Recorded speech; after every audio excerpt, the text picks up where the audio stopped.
Lightning like Steve McQueen. I'm in the fast lane when the light turns green. And I built tough, I ain't nothing but grit. Cause I made rugged blood, sweat, and spit. Yeah, like a horse I fly. Better push yourself in for a bumpy ride. I like to play hard, but I work harder. And I weather the storm cause I'm built stronger. What is up, ladies and gentlemen? We are back. We are live. It is a Freight Coach podcast, the top podcast in transportation, coming to you guys every single weekday, 8:30 a.m. Pacific, 10:30 Central, to break down some industry headlines, but most importantly, provide some actual insight into what you can do with all of this information. I'm going to save the rest of the intro because I'm going to bring my guest up right now. We got a lot to talk about and not a lot of time, and that's what we're going to do. So like I said last week, I purposely was not going to overly cover the shutdown and the strike because there was a lot to be accomplished, and it got accomplished. And we're going to kind of break that down today, like what this actually means when they came to this resolution. And essentially they're pausing everything until January 15th. So again, I have my maritime expert on the show, Miss Lauren Beagen, back on, and everything we talk about, not legal advice. That's right. Thank you for the qualifier. Great to be back, Chris. Thanks for having me. No, it was. And, you know, it was funny. Like, Lauren called it to the day when we got done, because you came on the week prior to the strike. And you said, after we were on air, you were like, just watch, by Friday, it's going to be wrapped up. Lo and behold, Thursday at evening, everything was back to normal. And, you know, that was one of those things where, you know, you and I were discussing. I'm like, yeah, I don't think I'm going to overly cover it just because it could kind of get wrapped up soon. And it's seemingly that's what it did. It's seemingly wrapped up at least until January 15th. So, like, from your perspective, Lauren, what actually was accomplished here when they said, hey, everybody get back to work? Yeah. So, I mean, the whole thing was bigger than what it was, right? So the fact that it was quickly closed up, I think was predictable, but also with the caveat of course, right, Monday morning quarterbacking. That's what we're doing here a little bit. Yeah. But on the other hand, maybe not, right? Like, everything was predictable, but maybe not. Like, this could have actually had the potential to go wild because of how inflammatory some of the language coming out was on this thing. So, you know, even though, you know, the industry was kind of saying, and by the industry, I mean kind of like the maritime experts who were kind of watching this, was saying, look, I really think it'll tip over for a day or two, and by Friday we'll be back to work. I'm not going to lie. On Wednesday afternoon, I was starting to get a little like, oh my gosh, should we start contingency planning for like 2 weeks out? Because, you know, it was the whole messaging around it was that President Daggett, ILA President Daggett, seemed to want the media attention right off the bat. And so Tuesday, it was October 1, they were in the strike, but then we had some global things happening that took the conversation off the TV in the 24-hour media cycle. And so, while, I mean, you know, like, all of that is terrible, right? You don't want to be competing with everything, but like, you were having strikes happening, right? I mean, that was the big story on Tuesday. And so, sorry, not port strikes, but like missile strikes happening on Tuesday over in Israel. And so it got taken off of the mainstream media a little bit, but it wasn't as big. And his message 2 weeks prior, when he did his kind of tell-all message, was that we're going to be all over the news for the first 24, 48 hours. And they weren't. And I was like, this is a little bit different than what he thought the playbook would be. By Wednesday, it was back, right? By Wednesday, it was on every news media. It was even getting into regional markets. And so the storyline of this is a big deal became a reality. And that made me a little bit more comfortable that, okay, so step one is being achieved. He wanted to make sure that society understood the importance of the port workers. And I think that was achieved. Although the message started to switch a little bit out of his favor because, you know, it's tough out there right now. The economy it's a tough market where things cost a lot of money. And it's true, the more expensive or the longer it takes for goods to get to your grocery store, the more expensive they are. So that started to turn. Yeah. And I think people in middle America, when, you know, again, I can't sit here and say every single dock worker makes a certain amount of money, but the overwhelming consensus was like a 6-figure salary, and they wanted a 70% pay increase based on that, right? And again, I'm not saying anybody shouldn't get paid, right? And I want to be abundantly clear about that. But to Lauren's point, when there's people in middle America who are struggling to pay their bills, and now they're being told that they potentially might not be like all their cost of goods might potentially go up even more, you kind of lose favor really quick. And I think that that is ultimately, and then on top of it too, with all of the fallout, what's happening in North Carolina with that, it's optics. It's very bad to say, hey, we're shutting down any resources that could possibly come in to help. So I think that's probably, I think both sides were like, hey, we got to get this wrapped up and we got to get this wrapped up quick. I mean, again, this is just my pure speculation standpoint on that. Yeah, well, in the North Carolina, I mean, I'm praying for everybody involved. I mean, it's wild the images coming out from there. Yes. The ILA did start a GoFundMe or some sort of a charity effort because I mean, on the other hand, they've been waiting for this moment for 6 years, and so they while they wanted to make sure that they were not hurting any efforts, on the other hand, there wasn't going to be another time for this moment for them. So I can understand that the resolve of wanting to stick with it because this wasn't just President Daggett saying I'm going to do this. It was voted on by the members, right? And Yeah. I've said since 2021, really, and sorry, the other thing going to that point is that it was tough for them to repackage or remessage the economy and the everyday American hurting because shutting down the ports is there's kind of no way of getting around it like that. That's hard to deflect off of you. But I said this in 2021 that I thought that we were gonna see a rise up of unions because, and I think we've probably talked about this before, the essential worker during COVID didn't get to go home, right? And so that's the message of then we just return to work and the essential worker didn't get to a break, right? I mean, it wasn't a break, it wasn't all those things, but like it felt like it, right? Like they had to stay front lines when everybody's going home to be safe. Yeah. They didn't get to go home to be safe. They were worried about coming home. I know friends that were living in their basement and could only talk to their kids through like a screen door for those first few months. That those are the kinds of situations that these people went through. And then to just say like, it's fine, we're all back to the office now. Like I'd be pissed too. So we've seen kind of this rise of the union worker having how do we rebalance this? I mean, maybe it's if I'm sick, how do I take sick time? Because a lot of these guys are hourly, not salary. And so how do you get paid during that time? Because you don't want to hurt your family with any illness you might bring home. But on the other hand, you want to work like nobody knew. So yeah, I get it. I mean, I get it from that standpoint. It was a tough time for all this to go down. Yeah, no, absolutely. And I think the one thing, again, anybody can sit here and argue like, oh, they're asking for too much. And I'm like, I personally think that, a lot of it's all optics, right? Like ultimately at the end of the day, I mean, it's just classic negotiation, right? You start extremely high and then you get like, if anything, I would say they got them to come up quite a bit, like 16% based on, because whatchamacallit, the steamship lines were like, oh, we want to do a 50%. And they're like, no, we need 77. So they got them to come up 16%. That's a decent chunk of change. And, people fighting for more money and higher benefits and everything, like that is what it is, right? Like everybody's going to do that. The area that I agreed with them the most on was the automation piece, right? Like where I could sympathize with them, right? Because like, hey, we don't want to be replaced by machines. And ultimately that's my big thing. Like I'm a fan of technology, but not to where it comes to replacing people's jobs, because what are they going to do all day, right?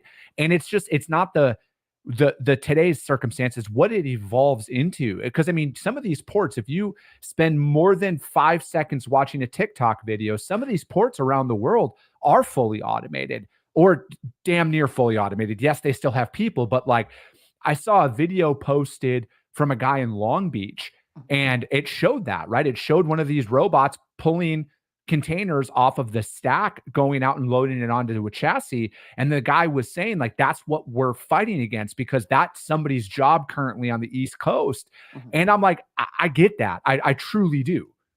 And that's the thing. It's not an all or nothing. And so that's where I would say that the argument, agreed, right? Nobody wants robots replacing people. And we're seeing that in the automation trucking side of things, right? You don't want autonomous driving trucks on the road with no kind of human interaction, because what if it goes haywire, right? Then you have this giant truck just like freewheeling down the road. So, I think that everybody sees the value in having humans as part of it, or you hope that they do, right?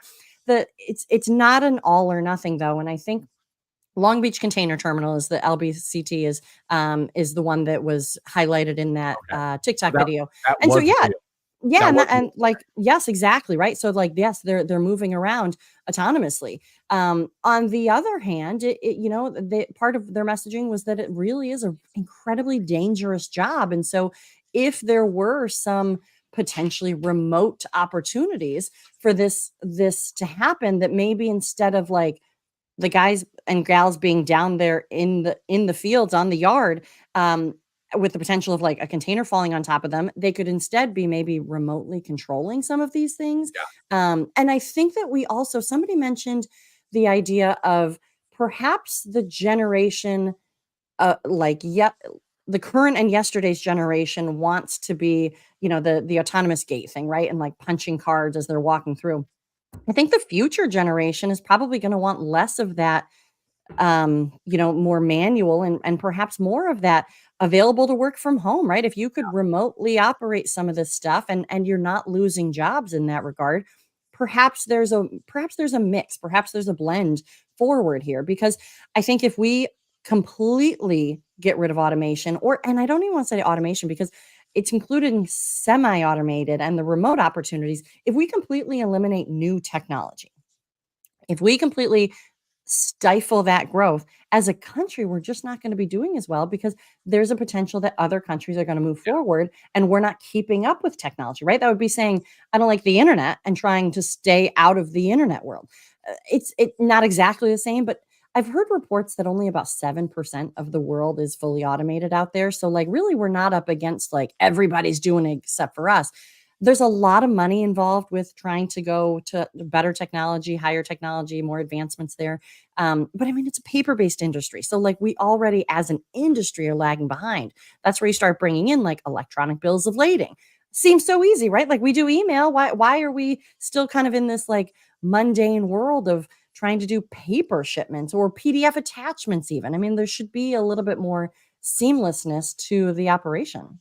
Yeah, I mean, you're right. I just think that, I can definitely see where everybody's, really ultimately coming from, right? Like I can see both sides of the fence, right? Like where, large corporation, not, and I'm not lumping in large corporations, but I could see a business making that decision where they're like, hey, let's invest, say, $1 million into this, automated process that used to take 15 people to do. And then they make that cost benefit analysis all the time, right? Like, and I could see why somebody would do that.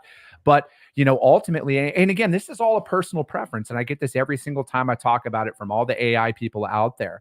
Like, I'm a fan of this stuff, but not if it removes our purpose to function as people, because I feel like that is way more detrimental in the long run. Like, if you, we won't be around to see it, but if we're talking a couple of generations, like, I think it would be like the end of civilization, essentially, is what it could evolve into, is where my personal opinion goes with a lot of this. Because if you don't curb it to a point and people remove their purpose and lose their purpose to exist, what are we going to do? Yeah. And that's where my mind goes with that Yeah. stuff. And I only laugh because I mean, I feel like that's like the premise of a movie, right? Like the robots are taking over. And Yeah. and like that's I think that's a real thing that we need to be concerned about because especially right now with AI developments and perhaps that came into this conversation. Perhaps it was like, gosh, this is moving quickly all of a Yeah.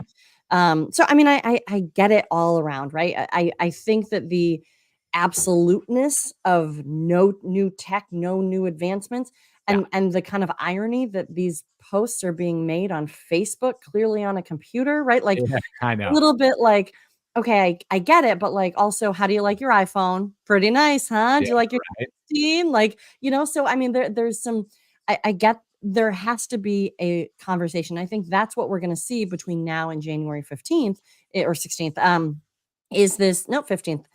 Is this like conversation? That's the piece that they didn't want to rush through. I think that they're almost there, but they didn't want to rush through it. They needed to lower the temperature across the board, right? They needed this to be less intense. They got the salary, or at least they got a significantly higher Yeah. salary than they originally were kind of part of the conversations. We'll start to see some perhaps messaging around the automation stuff. They probably are doing their own cool down period right now. Do I think that we're going to get to a strike in January? I really don't think so. I think this is going to be buttoned up well before, Yeah. mostly because I don't think there's going to be the appetite for another strike. I think that we did it the last time around. They knew that they would have some support for it. Outside activities and outside events dampen their moment in the sun. But I think their point was made. They are very important and critical to the U.S. Yeah. economy, for good and for bad. But I also think that it's the tide turned a little bit to be like one guy can make all these decisions. Not totally true, right? They voted to strike. Yeah. But I mean, it also kind of highlighted this. Perhaps it sped up R&D on new tech, right? Because I don't think ports want to be beholden to this either, right? I think that they like predictability, and society as a whole likes predictability. So it's the blend, right? It's the balance between the two, that humans operating the robots, right? Not robots unchecked. And I don't know what that looks like, but I'm just smiling because of the one guy that you're alluding to here, I think was a perfect perception of what most people have for mob boss style dudes, and he played that to a T. Like we were talking before we went live, I'm like, that guy was like on point. I'm like, the thing that I liked about him is at least you don't have to guess who he is, like that is 100% who that dude was. And he played his part to a T. He got what he wanted. But you brought up January 15th, and that's the date in my mind, and like I want everybody to be aware of, because that's the deadline that they essentially both gave each other, like, hey, we got to have something wrapped up by this time. So what can people learn from these situations? Because I personally think, Lauren, a lot of the practices can be applied even when there isn't a strike threat looming or anything like that. Because like when it comes down to demurrage, and just to clarify again, demurrage is occurred at the port prior to the container being pulled out for delivery. Detention is if the container is not returned back in time from the specific free days that you're allotted out there. And it's completely dependent upon the steamship line on how many days that there are. So we won't go into the granular of that. But now when it comes down to demurrage and detention in this kind of we'll call it cool down period until January, what are some processes that people could start implementing today? Because I'm assuming some people have probably some pretty big bills accruing starting today or whenever about all of this stuff. Well, so we're not out of the woods. I wouldn't say that it's time to kind of move forward, turn the page yet. We're not out of the woods here, because what we're seeing is the ports were mostly opening on Friday. I think they were doing a little cleanup work through the weekends. A few ports were open over the weekends. And now come, October 10th, 11th, 12th, that's when those work disruption surcharges were set to hit. I think any BCO or shipper or anybody who has anything to do with the supply chain would be smart to watch closely, because it's not, I don't believe that these charges, as a general statement, are used for profit earning. And I know a lot of people would disagree with me there, because certainly there are some incorrect applications of these surcharges. And that's where, I think that helping to navigate this, working with a professional who knows all of this is worthwhile, because you want someone to help you kind of navigate what should be and shouldn't be applied. And so I think, look, some of these vessels were starting to pile up offshore. And so we might see this little bit of a congestion spike.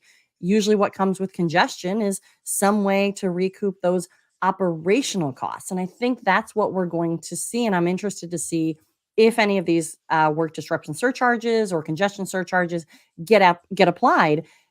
I mean, they have to have a justification to do so. And it has to be kind of part of this intention to move the goods along, right? That's what the Federal Maritime Commission was really saying in their announcement, was any charges you can assess charges, and charges are part of the market, and that's how you can make decisions. But on the other hand, they can't just be profit charges, right? And I think that's generally accepted. But during COVID congestion, there was a lot of confusion over how things were applied and misapplied. And so right now, immaculate records, right? Know where your cargo is, know which vessel it's on, know what vessel queue number it is, so that did it actually get delayed, or was it not delayed, and like it's actually going to get here in 2 or 3 more days, and the queue will have lessened or totally dissipated. Know what your free time was for the cargo that's sitting in that yard. Is it in demurrage yet, or is it still in a free time period?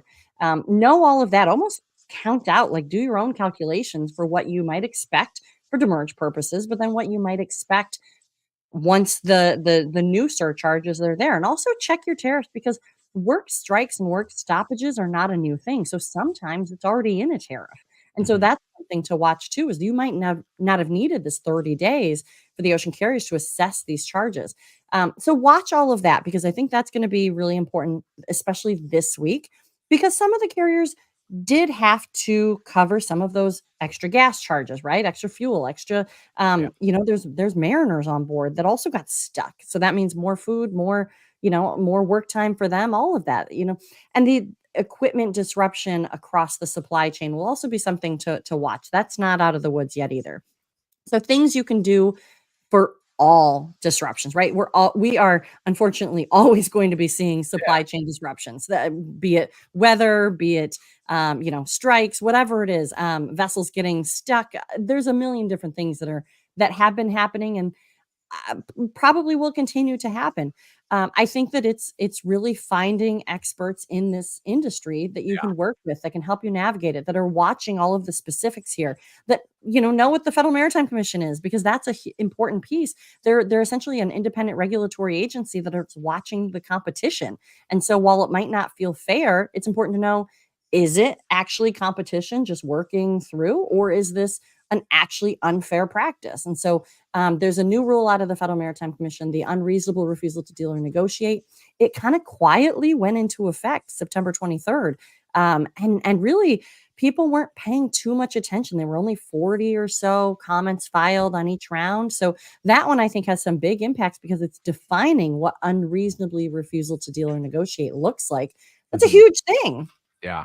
No, it really is. And I just think that, ultimately now this is, you need these situations, whether it's in business or not, to kind of go through to be like, shit, we got to get our stuff in line here, because this stuff adds up, and it adds up quick, right?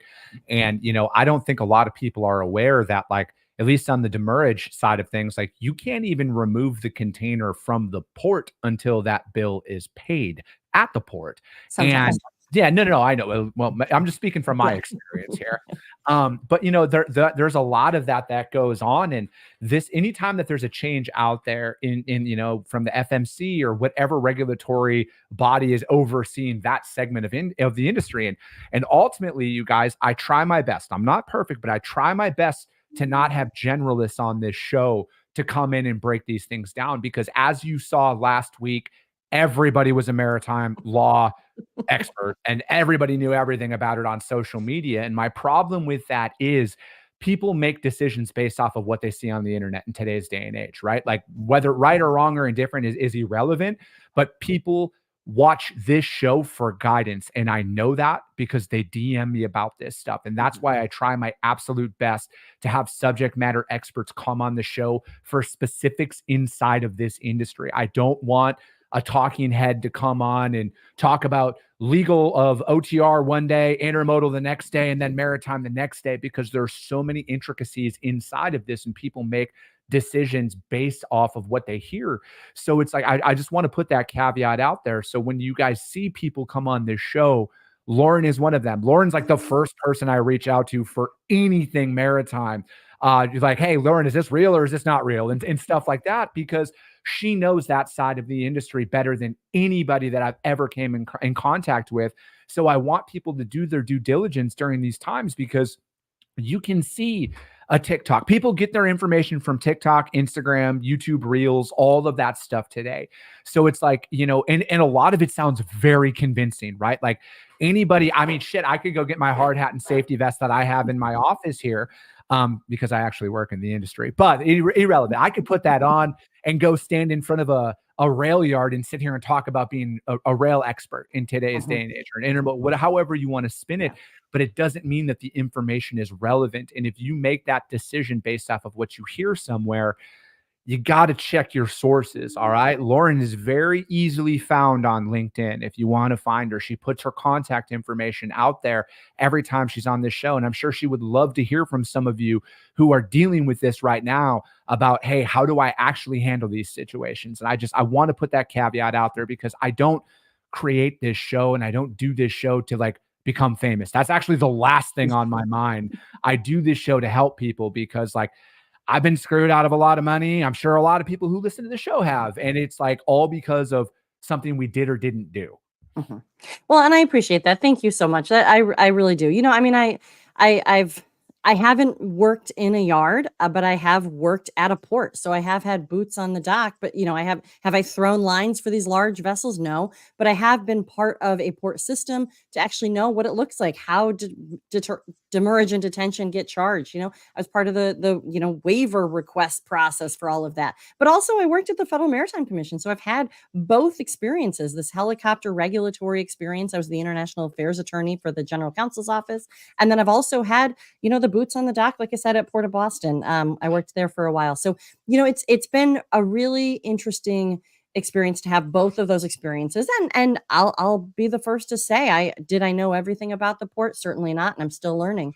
But I do have my 50-ton captain's license, which is a baby license. But like I've also, you know, I feel as though I can kind of at least be keyed into some of the specifics that are happening out there. And I think that that's the biggest thing you can do. One of the things that as last week started to get really wild, and like you're saying, we had a lot of people entering the conversation.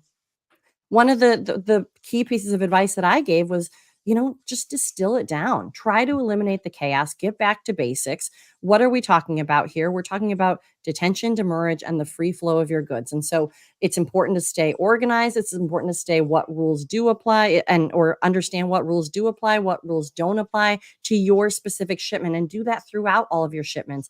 And if you have a story, like if you know that your cargo got stuck and nobody will go get it and you're trying to get it, show that you're trying to get it. Tell that story through proof. Because if you can't and you don't, once the intensity lessens, right? And that's where we're at kind of today is the intensity has dropped down. Can you prove your experience from last week? Can you prove that you were still trying?